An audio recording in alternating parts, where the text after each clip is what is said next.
Hi friend, गासैखौबो आंनि बे गोदान भिडिअ बरायबाय।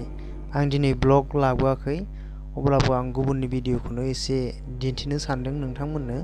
स' नोंथांमोना आंनि चेनेलखौ साबस्क्राइब खालामैबा अन्नानै साबस्क्राइब खालामदो, बेबायदिनो बिनिसाय साबसिन हामसिन नुगोन। नैबे भिडिअखौ नायनानै ला लोगोफोर, जाय बिथांमोना पानि पुरि जायो थेलायाव, बे जाबाय गुवाहाटीनि थेलायाव फाननाय पानि पुरि। जाय पानि पुरिनि दैयाव नुदोंना नोंथांमोना, बिथाङा मगायाव हासुनानै दैयाव लगायनानै दैखौ बाहेराव गारदों। नोंथाङा जुदि मालाबाफोर पानि पुरि जादोंबा, बा जाय बिथांमोना पानि पुरि जानो बिराद मोजां मोनो, बे बिथांमोना लामायाव पानि पुरि जायोब्ला माबायदि मोनजायो नायदो। दा बिथांखौ भिडिअ खालामनानै भाइराल जानायलाय बिथांखौ एरेस्ट खालामनाय जाबाय। बेयो गोबाव समनि भिडिअ।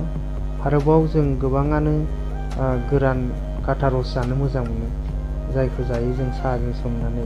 दा सोरबा जागासिनोबो जानो हागौ, बा आवगायाव जाबाय दंबो जानो हागौ, आरो उनावबो जानो हागौ। नायदो फेक्टरियाव माबायदि बानायो। बे दिनैनि भिडिअ नङा, गोबाव समनि सिगांनि भिडिअ, जायखौ माने भिडिअ बानायनानै भाइराल जानाय। आं बेखौ नोंथांमोननो देखायदों। फेक्टरियाव बानायनानै सोरबायाबा आथिंजों गाग्लिदों, सोरबायाबा खुगाजों सोलादों, माने अनेक रोखोम आरोना। माने खुनु हाइजेननि खुनु प्रटेक्शन गैया, ग्लभ्स गैया, नेट केप गैया, बायदि जेबो गैया। बेनि सायाव आथिं होनानै पेकिं खालामदों, सोरबा सोलादों, बेबायदि आरो। ओंखायनो माने जों जायोबा साबधान जानांगौ आरो। स' लोगोफोर, आं बेखौनो खोन्थाबाय जे नोंथांमोना जानाङा, जायाबा मोजां आं बेखौ बुङा, गाव गावनि गोसो। आंबो जायो, अब्लाबो आरो जों दा बेफोरखौ नायोबा बेखौ जानो गिथावना आरो। स' जों गोबाङानो मोजां जायगायाव हटेलफ्राव थांनानै बायदि बुस्थु जानो मोजां मोनो। जों पिज्जा होन, माबा होन, बेबायदि अनेक गोथाव बुस्थु जानो नागिरो। नै बिथांखौ नायदो, इसोरा बेनो आखाइ मोनसे हरासै, अब्लाबो बियो फारसे आखाइजों माबायदि मावदों। स' बेखौ नुनायनि उनाव नोंथाङा बिथांनि सावनायखौ बा एवनायखौ जानो लुबैगोन ना? नुनानैनो बोरैबा मोनखाबाय माथो, नङा होमबा? आफाखं जाय 24 घन्टा गेस जायो, मोनामो, अयथासार गाज्रि। दा सोरबा नुयियाथ' बेखौनो जासिगोन। बेनिखायनो लोगोफोर साबधान, लामा सामा फुटपाथाव जायोबा एसे नायनानै जा। बिथाङा गावनि मावनांगौखौ मावबाय। लोगोसे जों गोबाङानो मैगं थाइगं बायो, जोंनि हाथायानो जा, टाउन सहरानो जा, बबेयावबानो जा। नायदो नैबे बिथाङा मैगंखौ बहा सुदों। जोंनि गामि एरियायाव बिदि जायाबा आरो, बेफोर टाउन एरियानि।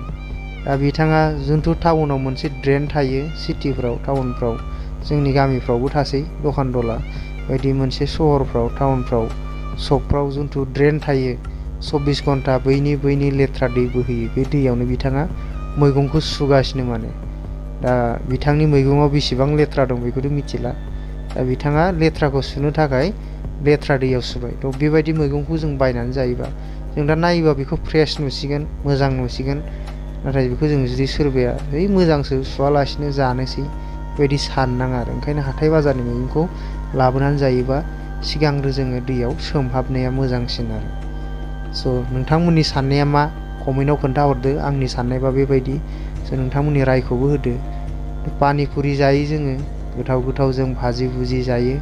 नायदो पानि पुरिखौ माबायदि लगायो। जोंथ' गोबाङानो पानि पुरि जायो, नङा होमबा? पानि पुरिनि जोंथ' गोखै बिदै मा होनना बुङो बेखौ आं मिथिला बर'आव, नङा होमबा? बे थिंख्लांनि बानायो, नङा होमबा? स' बेयाव माबायदि बानायदों नायदो नोंथांमोना। बेसेबां लेथ्रा, बेल' बिदि बानाया, गासिबो बिदिनो बानायो लोगोफोर।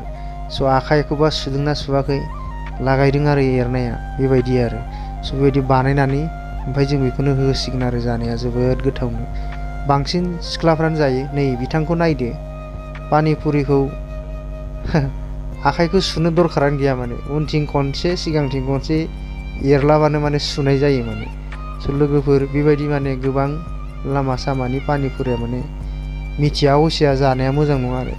जाय बेक्तिखौ नों नुबाय थानाय, साखोन सिखोन बानायो, नों नोजोर होबाय थानो हायो, बेफोरबायदिखौ जानो हायो आरो। नैथियाव नायदो, नै प्लेटखौ माहा सुदों लोगोफोर, फुटपाथनिया। स' फुटपाथाव जों जायो, नाथाय प्लेटखौ बहा सुखो नायदो। बेसेबां लेथ्रा दै बियो, बिराद लेथ्रा दैयावनो प्लेटखौ सुगासिनो। स' जों मिथिला, बेखौ गोसोबायदि जासिगोन आरो। स' लोगोफोर, ओंखायनो गोजान जायगायाव थाङोबा साबधान, जानायफ्रा खम दामाव मोनजादोंलै बेयाव होननानै फुटपाथाव जाजाया माने नांगौ एसे थाखा गारनानै जा बेफोरबायदि आरो। स' लोगोफोर जों गोबाङानो न'आव सोरबा रुटि जायो आटा सावनानै जायो नङा होमबा? स' रुटि परथा जानोबा बेसेबां खस्थ' खालामनांगौ जों बयबो मिथिखागौ। नानायाव जों एसेबां खस्थ' जायो। नाथाय बेबायदिनो गिदिर गिदिर फेक्टरिफ्राव माबायदि नायो दानि भिडिअ नङा, गोबाव बोसोरनि सिगांनि भिडिअ बियो। दायो सोलायबाय गोबाङानो, दाबो हयथ' बिदिनो खालामोबो जानो हागौ। नोंथाङा नुनानै गोबां सोमोनांनो हागौ जों जानाय बुस्थुखौ माबायदि आथिंजों गाग्लियो। स' बे मोनसे माने रियेल, दा नोंथाङाबो नुदों जानो हागौ बहाबा। स' बेबायदि जायो आरो। स' गोबां फिसा फिसा फेक्टरिफ्राव बेफोरबायदिनो माने आथिंजों गाग्लियो आरो। स' बेयाव गोलोमदैबो गलांगोन, माबो जालांगोन, आरो गाग्लिनानै आथिंखौ हबावगोन, बेबायदि जायो लोगोफोर। स' बिदिनो बाजारफोराव मैगं थाइगं जोङो साफा साफा नुयो, स्लिम स्लिम, जानो मोजां मोनो, नुनानै माने जानो लुगैयो। बे साफासिन, बे मोजांसिन होननानै जों दाम होनानै बायो। नाथाय आसलथे बे माबायदि बेखौ जों नायनोसो फैदो। स' फाननो हायै मैगंफोरखौ साननै सानथामनि उनाव फाननो गोनां जायोबा माबायदि टेकनिकेल बाहायो नायदो लोगोफोर। नाय, बे स्प्रेखौ नुदोंना? बे जाबाय गारियाव बाहायग्रा, जायखौ जों गारि सुखांनानै होनानै साइनिं खालामनो हगारो। स' बे साइनिं स्प्रेजोंनो फान्थावखौ माबायदि साइनिं खालामदों। आरो गोबां मैगंखौ कालार होनो थाखाय बबे मैगङा माबायदि कालार, बिदि कालार होनानै नै कालार दैयाव सोमनानै माबायदि सुनानै मैगंखौ साइनिं खालामो। सल' जों माने बेफारिफोरनि गिदिर गिदिर टाउनफ्राव जों बायनानै जाजाया। स' नायदो, सानसेनि सप्तासेयाव देरनो गोनां फिथाइखौ इन्जेक्सन होनानै साननैयाव माबायदि फेदेरखो, बेबायदि आरो। दानि जुगाव माने बायनानै जानाया बारा थिग नङा। स' नैबेखौ नायदो, जों गोबाङानो हाबाफ्राव ओंखाम जानो मोजां मोनो, नाथाय जोंनि बर'फोरनियाव बिदि जाया बारु। नाथाय दा सोलायबाय, बर'फ्राबो बाहेरनिफ्राय हायार खालामो संग्राफोरखौ। स' बिथाङाबो नायदो, सासे जायनिफ्रायखि रुटि सावग्रा हाबायाव, बिथाङा आखाइजों आटाखौ नादों, नाथाय खुदै गारदों, नादों आरो खुदै गारदों, बेबायदि खालामदों आरो। जाहाथे बेफोरबायदि जाया, ओंखायनो जाय बिथांमोना हाबायाव हायार खालामो बे साबधान नायनाया मोजां। आरो जाग्राफ्राबो नायनांगौ एसे माबायदि संदों, बेबायदि आरो। जाग्राफ्रा जादों नै गोसो होनानै, नाथाय संग्राया माबायदि संदों बेखौबो साननो गोनां आरो। स' ओंखायनो दा मा बुंनो, जाय बिथाङा बिदि संदोंमोन बेखौ हाबानि मालिक बिगुमाया थांनानै एसे बुनानै बेखौ पुलिसनो माने जेलाव फाथायहरबाय आरो थानायाव। स' बेबायदि खालाम। स' लोगोफोर, भिडिअखौ नायनानै मोजां मोनदोंबा लाइक खालामदो, शेयार खालामदो, कमेन्ट खालामदो, माबायदि मोनदों।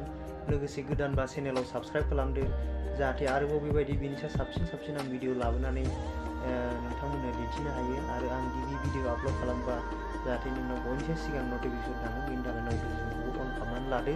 स' लोगोफोर, आसा खालामदों भिडिअखौ नायनानै नोंथांमोना गोबां मिथियैखौ मिथिनो हाबाय, सोलोंनो हाबाय। स' बेनिखायनो जों सांग्रां जादो बयबो, आरो लोगोसे भिडिअखौ शेयार खालाम, जाहाथे बयनावबो मोनहैयो, बयबो मिथिनो हायो।